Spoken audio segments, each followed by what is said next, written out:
Hi, everyone. Yoni here. Still investigating our favorite topic. As Rabbi Manas Freeman says so eloquently, time and time again, Hashem, in his essence, desperately needs your mitzvahs, desperately needs you. Everything impacts him more than we can imagine. Contrary to most people, most religious, Orthodox people say God is complete in and of himself. He's perfect. He's above all this. He really couldn't care less. I mean, he makes as if it sort of matters, but if you don't do it, you'll get punished. So here we have a clip that I actually edited, took from Rabbi Simon Jacobson's larger class, a longer class that he made, discussing this idea with sources up the wazoo. And here, what he has to say. Is Rabbi Friedman completely off? Is this heresy to say that our mitzvahs are necessary to God? Well, let's go right to the sources. Let's see what Rabbi Jacobson says. I'll pause it infrequently so you can get the flow of the clip and all the sources. I hope you enjoy. Let us now go to the Chassidic question, which is, does God need us? I've heard some rabbis say that God needs us, while other rabbis vehemently disagree, arguing that this statement is sacrilegious. Sacrilegious. That's a good word. I can start using that one. Sacrilegious. Can't go wrong with that word. I wonder who that rabbi is, huh? Anyone out there wonder? You please clarify the issue. So let me share a story that happened. Yes. So let's clarify this issue. Let's get to the bottom of it. And he's going to say a great story now, I remember, with myself, and then we'll clarify as best to my ability. A number of years ago, I was invited to a seminar on affluence and religion, and different rabbis, distinguished rabbis, were invited. Cambridge University, and we all delivered our papers, and then there was one prominent rabbi that was asked to conclude, say some inspiring words, and he did, and he talked a lot about, does God need us? Yes, how much God needs us. There was another one of the rabbis, without mentioning names, who felt it was his role to rebut this rabbi, because when we delivered the papers, that's what you did. You delivered a paper, then there were either the advisors or the listeners or others that were able to ask questions and challenge. That's how it's done in these type of seminars. So here he went and began to rebut and say that, how dare a rabbi say, what we do is necessary and important to God? So, of course, it called for a rebuttal, obviously. God doesn't need, God is complete in every perfect way. The concept of God needing us is psychobabble. It doesn't make any sense, not from a Maimonidean point of view, not from a Torah point of view. God doesn't need anything. Okay, so why'd he come down to the mountain and command the 613 things? We need God. God doesn't need us. That was like any religion, we need God, and like God's here to serve us. So basically, we're God, and God's our slave. Just the modern.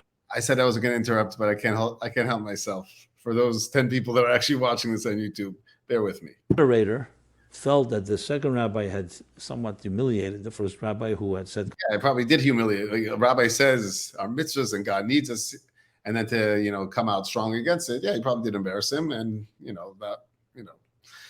Okay, I'll stop there. God needs us. So he said, he writes me a note. He wants me to weigh in and rebut the rebutter. I wrote back to him, why are you giving me this great honor? Why don't you do it? Just give someone else. He says, you can do a good job. Fine. Well, before I knew it, he after he finished, the rebutter finished, he gave me the mic. You press a button, like the red light goes on, or whatever it is, that gives you now the floor. So I said the following. I said, I'm not perhaps a great professor or scholar as the other rabbi, but I will say that this is a classic disagreement in Torah. So it's not so simple. There's a disagreement in Torah, so it's not outlandish to say that our mitzvahs are necessary. I'm liking this so far. Go on, Rabbi Jacobson. I have a concept called Aveda Tzedek Geveya. Aveda Tzedek Geveya means that Aveda, Avadatem es Hashem Elokechem, the service that we do, Aveda, the service that we Jews do, we humans do, Tzedek Geveya is not just Tzedek Hedyet, it's not just for us, for the good of people, but it's also tzedek geveya, good for geveya, for heaven itself. Literally translated is avoda, our service, mitzvahs, tzorech gavoya. They are needed for the higher purpose. They're needed on high, meaning by God. I'll soon cite the sources, and there are two opinions on the matter. As a matter of fact, there are entire discussions on it. So why are we going into a whole debate? Just quote those things, and clearly there are those that there are rabbis and there are sages that clearly say yes, aveda tzedek gevei, and they prove it with many different chazal. God needs us. Thank you, Rabbi Jacobson. For anyone who's listening out there, it is not sacrilegious. There are sources. It's not heresy. There are sources to say that God needs our mitzvahs. So for anyone condemning it, this is not Rabbi Manas Friedman saying it. This is coming from an independent party who at the time was asked to sort of settle it. You may need to explain what it means, but it definitely says so. Then there are others and other places that indicate that God is not, that God is indifferent and is not affected by our actions. Anyway, afterwards, the rabbi that rebutted the first rabbi came over to me. And I said, and more than that, I cited the sources, which I'm going to do in a moment. I said it's also in Chassidus, in Ayin Beis, in Ayin Hey, Tzav Ayin Hey, which I'll soon cite. It talks about it at length and discusses it and actually reconciles between the two. Anyway. Yeah, and for anyone who always tells me, oh, where does it talk about this? You need sources. Apparently in Ayin Beis and Samach Vav and all these different sources, they talk about it at length about the impact of Torah and mitzvahs on God. So this is just getting better, but he's just making it easier for us over here so far. Afterwards, that rabbi came over to me very upset. How could I say that? God is complete. And then he suddenly blurts out and he says, the Rebbe also once told me something like that. He told me that he once wrote an article for the Yiddish Shehem where rebutting that concept that God needs us. And the Rebbe says, wrote all over the page. The Rebbe would edit the Yiddish Shehem in English. Rabbi Chadikov edited in Yiddish. And the Rebbe wrote that you're entering into Bein Harim Gevayim, which means between great mountains, a discussion of Aveda Tzedek Geveya, whether Aveda is needed above, but Geveya is... Well, this is getting better. I mean, is everyone listening out? This rabbi who rebutted, let's just assume it was Rabbi Manas Friedman was the rabbi that said that God needs our mitzvahs, and this other rabbi, very learned scholar, apparently said, no, and he rebutted it. Well, he apparently tried to do this before, and the Rebbe said, you're going Bein Harim Gvarim, you're going to places that you sort of don't belong, big mountains. Tzedek needs us, and instead of getting into it, better not write about this and write about a different topic. So I asked him if he still has the Rebbe's note. He says, I didn't save it, but I remember it vividly, and I still don't understand till today what the Rebbe wanted. Well, obviously, the Rebbe didn't want him to go deeply into this subject, this rabbi who gave this rebuttal to this rabbi who was talking about how necessary our mitzvahs are to God and how important. So I told him, look, one thing is for sure, I feel good that I'm on the Rebbe's side here, and I feel the same, what I said was based on, even though I didn't know about this settle. So this topic is a topic, but let's address it from the way it should be addressed, which is sources. Just to talk about God needs us, how do we know? So everything is in Torah. So let's begin from the sources. Where's the first? Right. So we have to go to the sources. But, obviously when you're trying to take concepts from Hebrew and Yiddish and sort of explain them in a practical and understandable way, we have to make sure that we're able to actually interpret and understand what the sources are saying. We can't skip that step, or else you could be translating or definitely not reading between the lines and understanding the full impact, if you will, of what the sources are saying. Place of Aveda Tzedek Geveya, I looked and researched. The first source is a Ramban. And Tetzaveh, we read a few chapters, Choftes Memvov, and Rabbeinu B'chaye. The Ramban is the earliest source that I was able to find. Maybe there's more. And he makes it very clear, Aveda Tzedek Geveya, not just Tzedek Chedir. In other words, it's not just V'shachanti B'seichem. He talks about the Eibishter Shechina. It's not just for us that God rests among us for our benefit, but it also has a benefit to God. Oh, right off the bat. Chalk one up for the God Needs team here. For all those needers out there that say it makes sense that what we do impacts God, right? I think that he said that was the Ramban. If anyone wants a source, there's a source, people. What he says. Rabbeinu Bachai elaborates. Then we come Mareches. There's a sefer called Mareches al Lakus from Rab Peretz ben Rab Yitzchak HaKayan. The Rebbe actually has a letter in Igris Kedesh. I think it's in volume 2. I don't remember what page. Maybe page 41. It's the Rabbi Avram Hechtel of Hashalom, where he asked about the Mareches al Lakus and the Pirush HaChayit on the Mareches. So this was the Mareches al Lakus was lived in the 14th century. So he's a little. The Rebbe writes in his Mana Ramban, but it's right after the Ramban. And he was a teacher of the Ran and the Rivash. So we're talking about, of course, great men. And the Pirush HaChayit, which is Rabbi Yehuda Chaim ben Rabbi Yaakov, on Mareches al Lakus. Chassidus brings Mareches, as the Rebbe brings in that letter, especially around the opinions about the spheres, whether it's the energies or it's the containers and so on. Then Avedus HaKedesh from Rab Meir ibn Gabbai, the classic from the 15th century, in his introduction, and Shar HaAveda chapter 3. And all of this is cited and explained at length by the Shalah, none other than the Shalah and Shar HaGadol. This is a discussion, and they bring, especially Avedus HaKedesh, and cited by the Shalah, both sides. That on one hand, there are many verses that seem to suggest God needs us and God is affected by us. Then you have the Mamar Chazal, Ma ichpes lei, im tzedakta ma titan lei. What does he care? Whether you shech this way or that way. And if you do good, what does it add to him? Because God is shleimus dekula, he's the complete, and doesn't need anything. And it's l'tzarefes abriyas, the whole mitzvahs, l'kol mitzvahs le'nitna l'tzarefes abriyas, in order to refine us, to bind us, to connect us. So you have these contradictions. Right, that the mitzvahs are just given to refine you. Not because they matter to God, but they're just sort of like a self-help program for you. Or you could say because of how important they are to God and how necessary they are, therefore, it refines you. It's not like God says, oh, go run around the block, see if it's raining. I don't care. I mean, it's for your benefit. The reason that it refines you, the reason that it's so beneficial to you is because of how important it is to God. Side note, because he's in the middle of sort of quoting different sources that say, on one hand, we seem to see that it does impact God. On the other hand, it seems that it doesn't. Sakedish writes, and I'm citing straight from the Avedus HaKedesh in Perek Gimel. How does he reconcile it? He says the following words. So I'm quoting from one of the Maimorim, which I'll soon cite in Chassidus. So he says like this.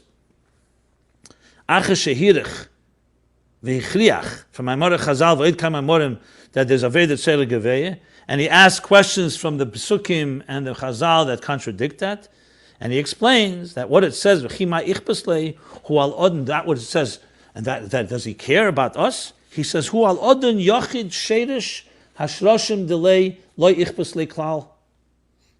When you're talking about odin sheirish hashroshim, it's like atzmos in the language of Chassidus. Al zeis hakavana bo kol apsukim ahem gamkein.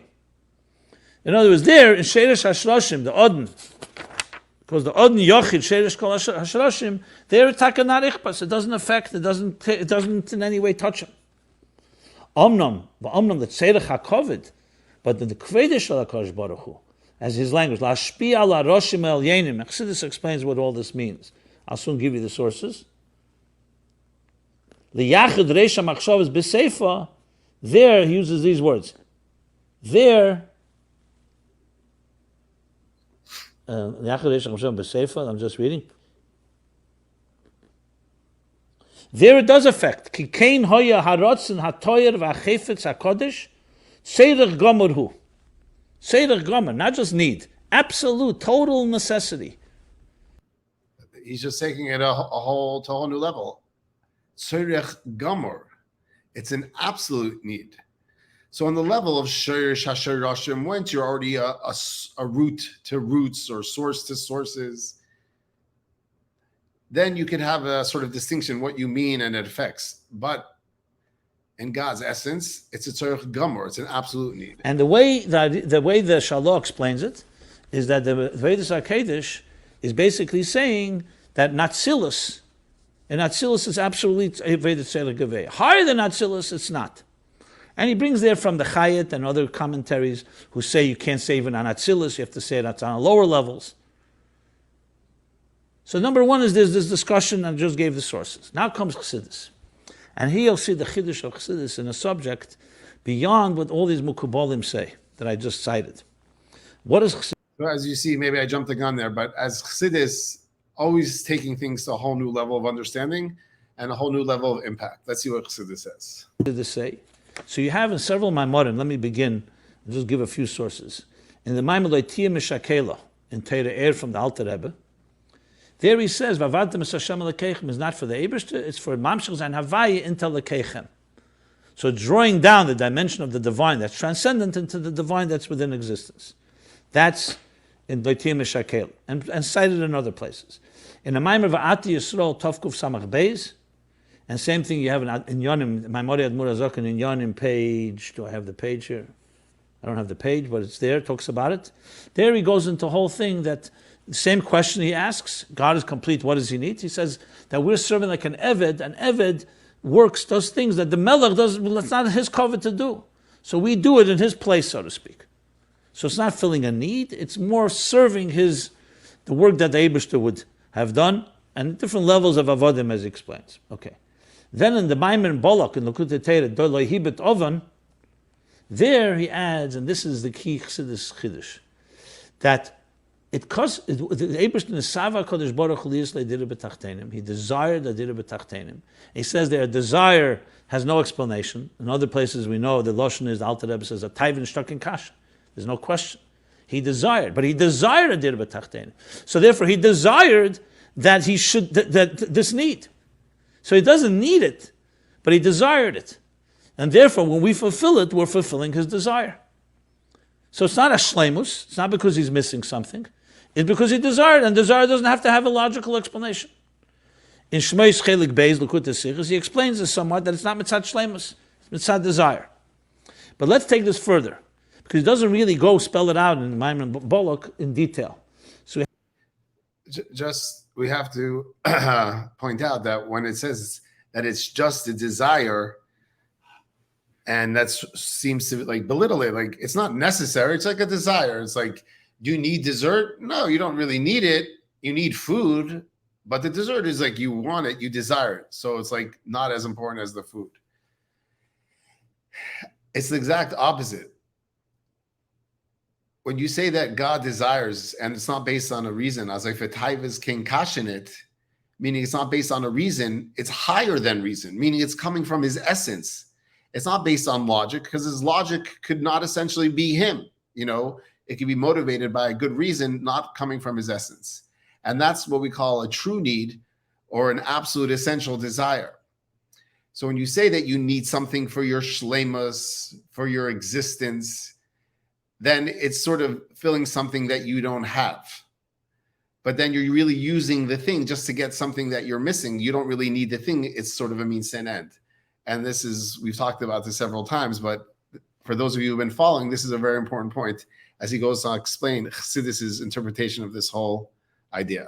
I have a series of Maimorim, and we'll start here with number one, Maimorim of Vavadtam es Hashem Elokeichem and Kisalve, all in Parsha Mishpatim.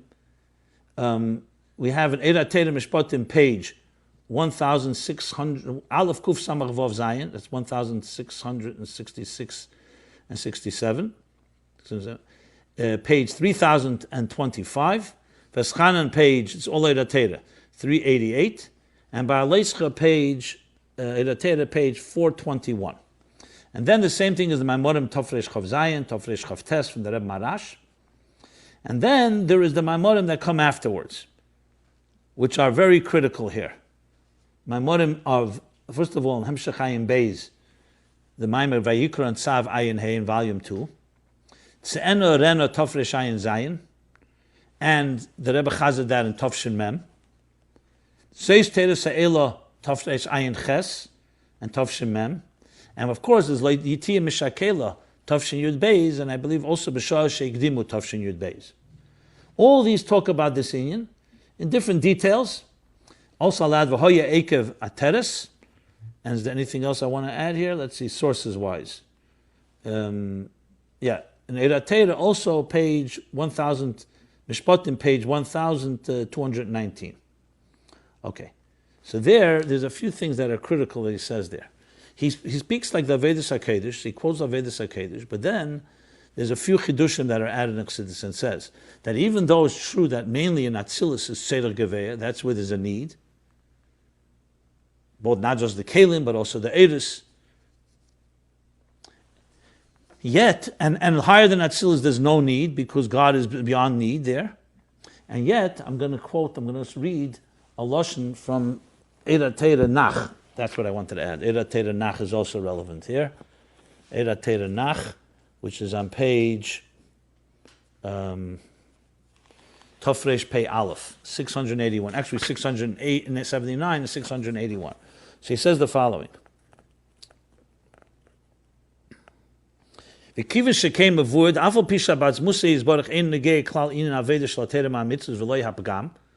Atzmus doesn't affect not the positive mitzvahs and not the begam from an aveda, the blemish or the wound that it causes. Since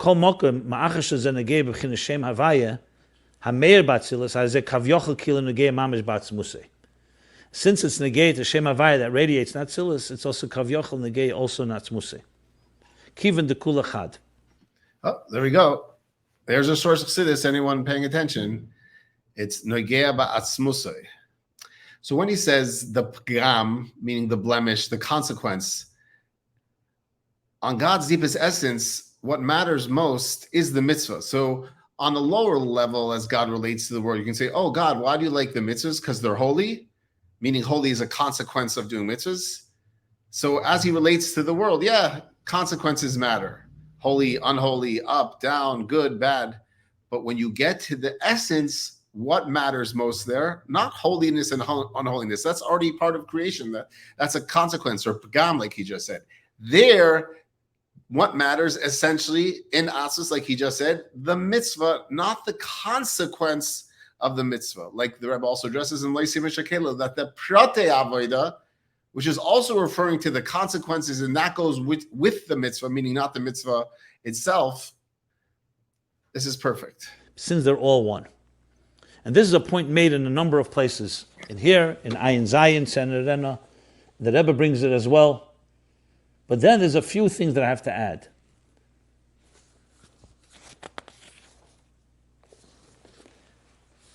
In Leitia Mishakela, let's start with the Tzav Ayin Hey. In Tzav Ayin Hey, on the top of page Tov Tov Kuf Chav Beis, which is 922, he adds, I'm sorry, at the bottom of Tov Tov Kuf Chav Gimel, 923 and 924, he adds, both are true. They don't contradict one another. Because there he explains that there's a level of makif hachitzenius hamakif. That's where leichbeslei. But pnimius hamakif, of course, ichbeslei, because in the Savi, that's what he wants. Okay, perfect. Hope everyone caught that. Pnimius. So he says, even though it's there in the Kavan Atzmis, Makom Mokim ain't a nitfus b'zeh chas v'shalom. He's not nitfus. Nitfus means he's not bound by it. One of the ways you can explain that is because he desires to need. He wants to need, not because he needs. We're nitfus when we need something, we need it and we're bound to it. Nitfus means he is still removed from it even though he wants it. So it's the way Atzmus, so to speak, experiences something, if you can call it that. Yeah, I think this needs clarification. When it says not nitfus by it, meaning there's nothing outside of him that controls him. It's coming from him. Meaning, for example, when you make a cup of water that can hold 8 ounces, right? That cup can only hold 8 ounces. It's bound by whoever created the cup to hold that amount of water. Hashem, nobody come and said that you need the mitzvahs or else. So the desire is coming from him, not from outside of him. So he's not nitfus by it. So therefore, when he truly desires it, it's not he's limited by something outside of himself. The desire is truly coming from him. That he's not bound by it, and it's not because he's missing something. And Aloitia Mishakela, Tovshin Yud Beis, the Rebbe adds a chiddush. He says Yesh Leimer that Atzmus wants the teitzah of Aveda, the result. It's like you do business, the result of the business, but it's not ichbas. He doesn't care about the details. It's about the result of it. That's what he adds in Tovshin Yud Beis. Anyway, that is essentially, so bottom line as Chassidus goes, the Avedis HaKedesh says it's Atzilus, and higher than Atzilus, lo yichbas. The Mareches actually at Elikos lowers it even to a lower level. The Chayet is more like the Avedis HaKedesh. This needs to also be reconciled with the sheet of the Mareches, who hold that the Eidus are the Spheres, are the energies, not just the containers like the sheet of the Rakanti. But that's for not right now. I'll try to follow up on that matter. And Chassidus goes the other way around. It goes higher and takes the care and the need that God has all the way to Atzmus. But the key thing to remember, this is not a need as we understand. Okay, so basically Chassidus is taking things to a whole new level, that it's going all the way to God's essence, God's Atzmus. So the rabbi who ended off that session and saying how God needs us, according to Chassidus, he's basing that on Chassidus based on the sources that he's bringing. But he says there's one last point we have to be careful of. Need. At best, it's desire for it, and therefore it connects, and therefore it's negeya there, but negeya that's not nitfus, as he says in Ayin Beis, in Hamshach, in Ayin Hey, Tzav Ayin Hey. I hope this helped clarify, and above all, the most important thing, why mafkamina? What's the difference about all of this? The difference it ends up being is what is our relationship with Hashem, with God? Because the whole point of Chassidus is that we're not just a relationship of a servant to a master. The relationship goes all the way to the top. That's why it's negeya. So the Mekubolim Rishonim, the early Kabbalists, that's why it goes all the way to the top. Their way of best explaining it is that we skip Atzmos out of the picture, so to speak. So our relationship is with levels where the divine manifests himself in a b'china of Adam Elyon, or other ways where he can be a partner with Hashut of LaKadosh Baruch Hu. But the places that are beyond are beyond. Chassidus, however, insists, and maybe because as it goes the generations later, that the relationship is much deeper than that. That's why this is negeya. So lo yichbas is also important to know, because we need to know there's a dimension of the divine that's beyond us. Don't think you are Chavr Lap, and you're a friend of God's, and you're saying, you know what, I need you and you need me. Yes, there's a Chassidic Shemaisis about that and so on. There's a certain element of awe that we have to remember the divine distance from, the completely different from us. But that gufa could also have a relationship once you relate to that distance by realizing that Atzmus is not nitfus in this relationship, even though Nesava. So it's in a form of Nesava, meaning desire, not a logical type of give and take where we give something, God gives us something. That's on lower levels. On higher levels, ultimately, it's the Eina Rechav Elokus, and B'yachadim Zeh, that's what it is Nesava. He wanted that his ultimate Atzmus should have in some way a connection with us, but it's not because he needs it, but it's the desire that's higher than need, and that too is a relationship. So that's why it's important to understand both elements, the closeness and the distance. Something like Ava and Yira. Ava creates closeness, Yira creates Kabbalah Sale and the awe that's necessary, and ultimately we need both, as I've discussed other times. So just to finish up, because at the end it's sort of to tail off there, if we're literally a piece of God, so we're literally Him, and the Torah mitzvahs, like we said before, is Him. Ana nafshi ksavis anoichi. This is me. So there's no part of God which is distant from the Jew and distant from the Torah. On the contrary, everything Chassidus and Kabbalah says Yisrael Reisa v'Kutrabichu Kulachad. God is in His essence is one. There's no part of God which is separated from the Jew or the mitzvah. Therefore, everything that we do matters, like he was saying. So when we say the word need, we're trying to say how urgent, if it's His essence and if He's completely one with it and we're literally a piece of Him, so therefore it matters to Him infinitely. So we use the word need because if we would ask anyone, does God want the mitzvah? Everyone would say, yeah, does God desire the mitzvah? Yeah, sure, God desires it. As soon as you say need, everyone gets nervous because need is putting an extreme urgency. Does God need the mitzvah? Whoa, suddenly it gets way too personal and way too urgent. And that's exactly the point of using the word needs. So when we're trying to say the word needs is trying to say how necessary in God's essence it is. So what does it mean that He's not nitfis by it, which is sort of a way that a place that people could get lost. Well, He's not nitfis in it, meaning He's removed from it.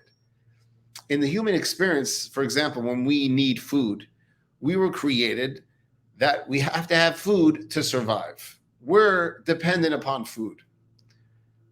That's how we were made. That's how we were created. That's how we were limited. So we're bound by food.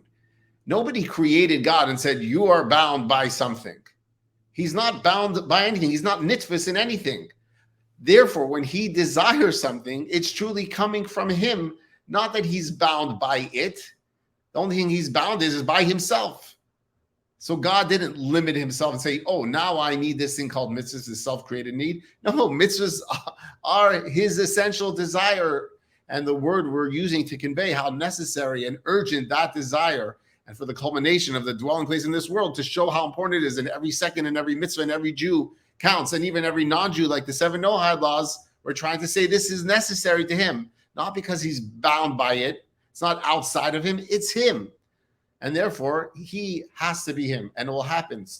Soif Davar HaKol Nishma, at the end, he will get it because it's his essential desire. A lot was said here, a lot to break down. Please email me, rabbiyonicast@gmail.com, or send a comment, a question, a nice one, a not nice one. I'll try to respond to them, although I can't promise. I hope you enjoyed this. Catch you later. Let the battle continue.